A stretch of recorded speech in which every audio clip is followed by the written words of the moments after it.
Hi everyone, welcome back to Babylon Irons. You have Sloth and myself today, and we're here to talk about the fun and games that's going on in France at the moment. There's a huge issue with TV rights, resulting in 8 teams potentially could be declared bankrupt. Some of those with players we've been linked to, some with some really big players. So, Sloth, what are your thoughts about this? Well, I mean, it's pretty scary stuff, and obviously we never want to see teams at the risk of bankruptcy. We never want to see any football fan that potentially might risk out on a relegation just through financial measures. But this is looking pretty serious, and I think if there aren't teams available to come in and buy them, support these clubs, help financially boost them, then it may well be crunch time for a lot of these sides. The caveat to that is that there is a lot of quality available, and particularly at teams like Lens that we've spoken about quite a few times on this channel. People will have known from the Champions League as well this season, but the quality that lurks within that side, unfortunately they didn't qualify for Europe this season. They have a lot of players that I think sides in England will be interested in. It's also a case of some of the smaller teams. Ligue is an incredibly competitive league. I know people call it a farmers league, but it's generally one that you can guarantee there's a lot of physicality. There's generally a bit of pace involved with a lot of the players that come from there, and it's technically very strong. So even if you're looking at scouting from the bottom of the league, you can generally guarantee there's going to be at least one quality player in there who will add something to your side. But for West Ham, I think we want to be looking a little bit higher. And, we have got a number of players lined up for this video that we're going to talk about. And I'll also add a few in at the end as well. Sloth, your thoughts on these guys? Obviously, I know you're a massive fan of Danzo. So am I. Bradley Locker is another one we're both very kind of would be happy with if we saw him. So kind of what was your views? How do you think they fit with West Ham? Well, I think the key thing is that all of those players, they have the physicality, they have the pace, and they have the ability to make it in the Premier League. There's a number of players there, we've spoken about in the past, and I think potentially one that may have caught people off guard there is Aouar Adams. He's a player who's at Montpellier at the moment. He started the season on fire, and he reached 8 goals. And for some reason, he just seemed to have been ostracised a bit from the side. He's had a few games here and there, but it's never really quite clicked, or he's never really got on a run again in the side, kind of this side of Christmas. And I think he's someone who, given the financial aspect, given his pace, his size, because he's about 6'3", given his work rate as well, he's someone that could really come into West Ham, look to go out, grab a place, but also cause opposition nightmares. And I think we've spoken a lot about adding pace on this channel, and what you're looking at with someone like Aouar Adams is probably a very small transfer fee, around £10 million, and then the option to go in off the bench, the option to throw him on and say, look, we know we're either a goal behind or we know we need to grab a winner. Go out and show us what you can do.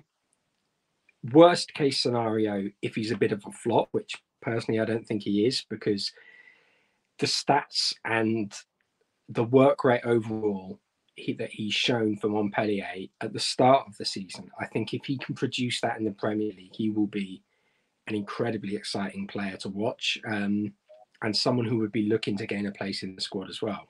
Where would you put him in the pecking order? If he was to sign for West Ham, obviously first, second, third kind of choice striker, where would you place Aouar Adams in that list of players? He's probably the one I'd place at the bottom, to be honest, just because I think we should be aiming a little bit higher for a striker. But I do really rate him, and he is someone who, as I mentioned, if he's available for a small fee, I would be very happy with the signing. It's a case of, I think maybe a team coming up from the Championship would get him. Someone like Ipswich would probably absolutely smash it at Ipswich. But I think if we are being a bit frugal, if we want to add a bit of depth and we can manage to move things on for a small fee, I think this is someone who you're going to massively reduce the wage bill on, but also you're going to reduce the age of the squad, and you're going to add exactly what we need at the top. You're going to add pace, you're going to add power, and just a bit of a stat as well. You know, he always contests aerial duels. It's something that he is, you know, sort of renowned for. And particularly last season, you know, he was in the top 85 percentile of players for aerial duels won. The only player that even came close to him was Erling Haaland. Yeah. So, I mean, he was at, I think it was 86.23%. The nearest player to him was Erling Haaland at 53. So I think that's the sort of physicality and physical presence that you would get with him. Yeah, and obviously it was a player that was linked last year, which obviously didn't pass the Moyes test. Probably you would say more a Stighton kind of view, as it was a young striker who may be unfavoured, but a player that's kind of putting in decent performances. But talking about strikers, another young striker, one that we looked at, slightly controversial, shall we say, is Wahi, playing for RC Lens, who are also part of this complete mess that is the French league and their inability to strike a good deal. So with Wahi, what would you kind of say about him to sign? Obviously, we know about his off-field issues, though. Who don't, go look it up. We've talked about it extensively before. I mean, he is someone who is absolutely electric. Pace-wise, he is going to terrorize defenders. And combine that with his tenacity, again, he's got a great work ethic. On the pitch, he is kind of a centre-back's worst nightmare, because he's going to cause you problems. He's going to run at you. He's going to carry the ball. He's very good with the ball at his feet. He's not necessarily going to be doing step overs for fun, and he's not going to take a ball down from 40 yards away and, you know, take it in his stride like a Berbatov. But he's competent with his ability, and he knows that his biggest asset is that blistering pace. So if he has to knock it long past the defender, he will do that. But you can guarantee that 9 times out of 10, he's going to beat the opposition defender. And I think that this season he's been a little bit hit by injuries. It's been a bit of a stop and start season for him. But when he has played, he's looked really good for Lens, and he has been one of the players who I think they have really heavily relied on. It's if you look at their squad, like roster for the Americans out there, they have about 8 players in that forward position at Lens, and it's because of his injuries, and I think the reliance on him that maybe made them a little bit worse this season, that they have been as poor, I think, overall this season. But in terms of him as a player on the pitch, the thought of Bowen, Wahi, Kudus running at you would put the fear of God into any defender. And it's certainly a team in transition that is going to hurt a team, especially if there's any kind of basis. And you know, we saw at times we were at our best when we were playing on the counter, maybe lacked the overall pace across that attacking line. But I think if we were, say, to look to exploit Lens with Wahi, him with Kudus and Bowen would be very intriguing. If we can match that with pace on the left-hand side, then it certainly makes for an exciting front four, I would say. We know Lens need to sell, so they're probably just going to be wanting to recoup the 20 million that they sort of paid for it. And I think for 20 million pounds at his age and how he fits the squad, if the club is comfortable and if you know, everything else is comfortable moving forward with this type of player, I think he's definitely someone who can add to the squad. But again, it's a very difficult it's a very difficult one to talk about without trying to get ourselves in hot water.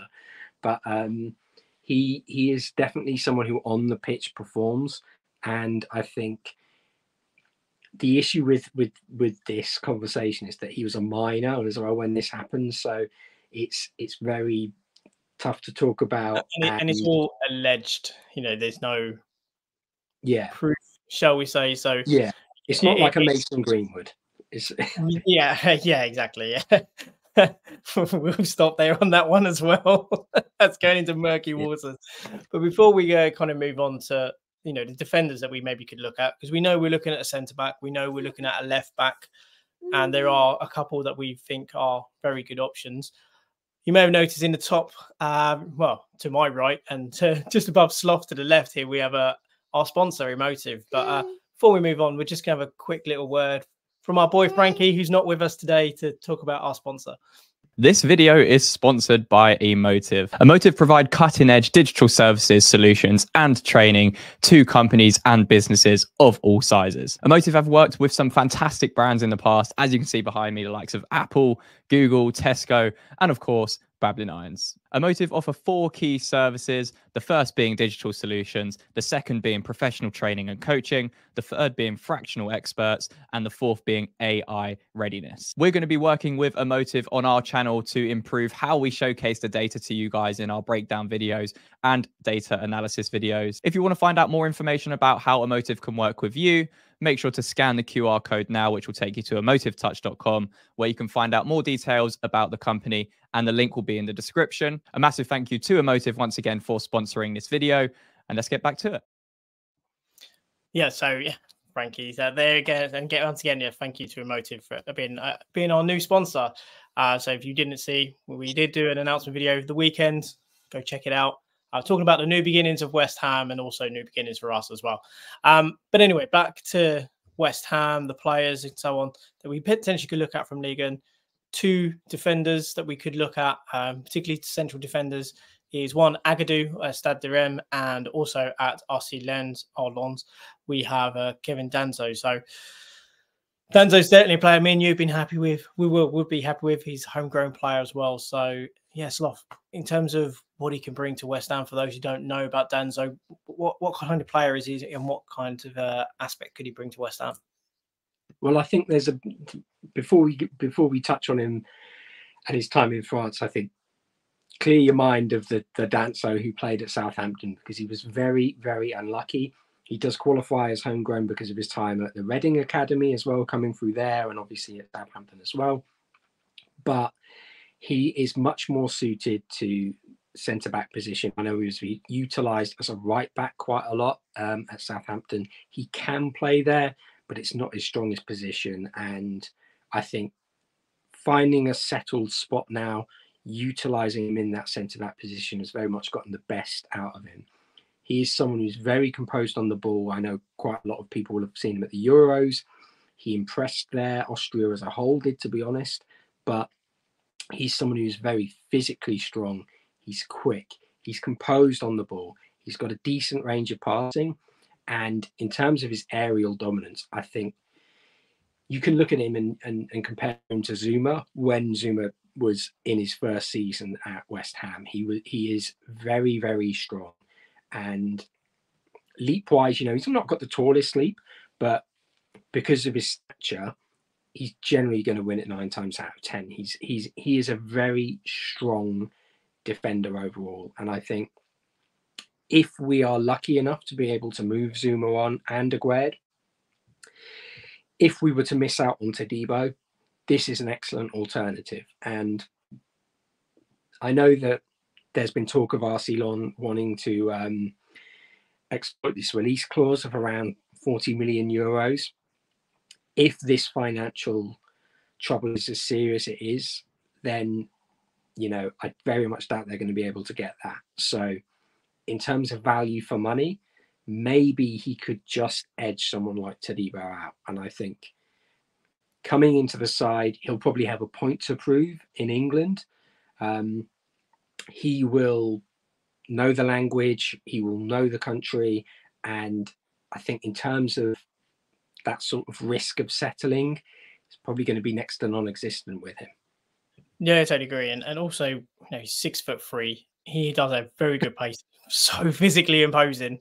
brilliant recovery defender as well. Some of his tackles are ferocious, if I want to kind of put it in a polite way.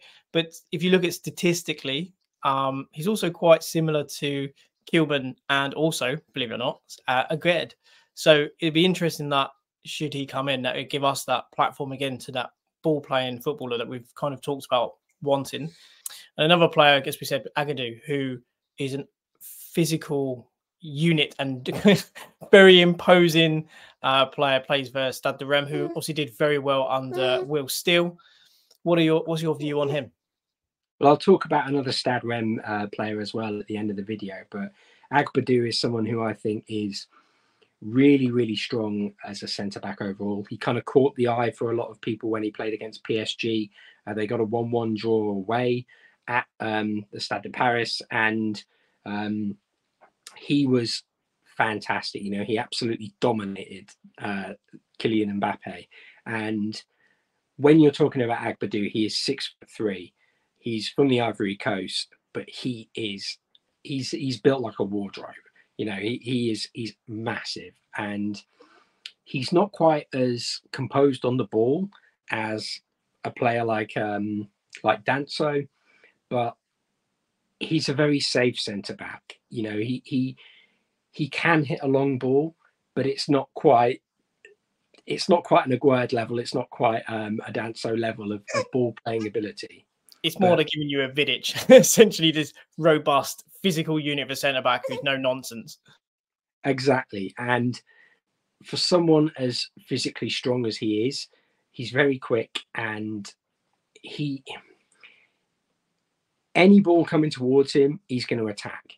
And the caveat to that is his decision making, which, you know, his bookings this year, he didn't get a sending off. I think he had 8 bookings, but they were, you know, it wasn't a case of when you watched him, you felt he was on thin ice. His timing of the challenges, his decisions of when to go in and when to tackle hard were all pretty spot on. And I think when you're looking at coming to a league like the Premier League, you can be as quick as you want, you can be as strong as you want, but if you haven't got that ability to judge a tackle, you're gonna risk sending yourself down, losing a man on the pitch. And I think it's something that Agbadou really has, is his ability to read the game on top of his physical side as well. The last player we'll touch on before we talk about the other couple of players that you want to do is Bradley Locko. He kind of pretty much in his breakthrough season last year. We were rumoured to be kind of looking to sign him as well last year, which again, evidently we did not. But now with what's happening this season and with Brest, again, virtually on the realms of bankruptcy, they may look to kind of I guess cash in on Locko, and it's probably the opportunity in which to buy him. Well, that's a really good way to put it. I think Bradley Locko was the standout left back in France this season. You know, he's 21 years old. He's just under 6 foot. He's strong, he's quick, and he's very good on the ball. And I think when you're talking about a left back, he is kind of the perfect modern left back, the modern wing back as you look at it. But when you describe him as a wing back, it doesn't give him the credit he deserves for his ability to defend, because I think most people kind of think of a wing back as Trent Alexander-Arnold, someone who is fantastic going forward but has flaws defensively. Bradley Locko does not. I think the only issue with his game is just getting him a bit more confident, getting him a bit more ready to attack. Because when he gets in those positions, the quality of his delivery, you know, he was averaging around 2 deliveries into the area a game, and 34% of those crosses were accurate. So it's a case of it's the quality of the cross that he's delivering in, and not just the volume. You know, one of the things that I think people are quite critical of Soufal of is that although he can hit a worldie of a cross every so often, it's the volume with which he puts them in and the inconsistency of that volume. So Locko is someone who, while he may not look to deliver the same amount, generally the quality is a lot higher. And as I mentioned, he's just under 6 foot. He is quick, so he's rarely dispossessed. He's very good on the ball. He's comfortable moving it, using his body to do that. And when he is running at an opposition right back, when he is looking to find a bit of space, he can do that very easily because he is very agile and he can change his direction quite quickly. So he's a player that I think coming in would potentially even take the left back spot from Emerson. I really rate him that highly. And in terms of the price, I think we were linked with him in January for around £14 million. I said that was a must buy. And I stand by that now. If he's available for around £15 million, get him in as quickly as you can, because this is a player who, as I said, could not only challenge Emerson, he could take the left back spot from him by the end of the season. And I think potentially look to have a long-term place in the France squad at left back. So he's someone that I really, really highly rate. So yeah, before we end there, Sloth, there's a couple of final players that you wanted to mention from the other teams who would also be really interesting to look at as well. Yeah, and I think one of the first ones, I've mentioned him a couple of times on my Twitter feed, but Aouar Richardson at Stade Rennes. He is a really fantastic central attacking midfielder, was the best way to describe him. And I think I mentioned him as someone who could potentially come in and replace Ziyech. He doesn't have nearly the same defensive output as Ziyech. Yeah? So we'll get that one out of the way first. But Aouar Richardson is someone who, for a player of 6'5", is quick, excellent on the ball, and obviously as good in the air as you'd expect. But he reads the game really well. He's someone who is not scared to go in for a tackle. So that's kind of where I see the comparison to Ziyech. He will throw himself into a challenge, and he's incredibly strong. And he doesn't look like he should be. He's got quite a lean frame to him, much like Ziyech, but he will suddenly get a foot in from halfway across the pitch, and he will make a challenge and win it, and that will get you a counter attack. He's the sort of player who I think at the moment I play him as a central attacking midfielder, look to rotate him in and create opportunities for attackers off him. But also I think that he could long-term develop into a box-to-box central midfielder. He's definitely not that at the moment. He's not quite defensively aware enough. But as I mentioned, he's got all the energy, athleticism and tenacity to develop into a really great box-to-box midfielder. Would you say he has attributes similar to, for instance, Philip Billing, as an example? Yeah, that's a great comparison. He definitely has all those sort of raw abilities. I think he is a lot more reliable to a degree in that he's going to put in a shift. He's going to be working and chasing down the opposition, getting stuck in for challenges. He's not quite as hot-headed as Billing as well, which is very good.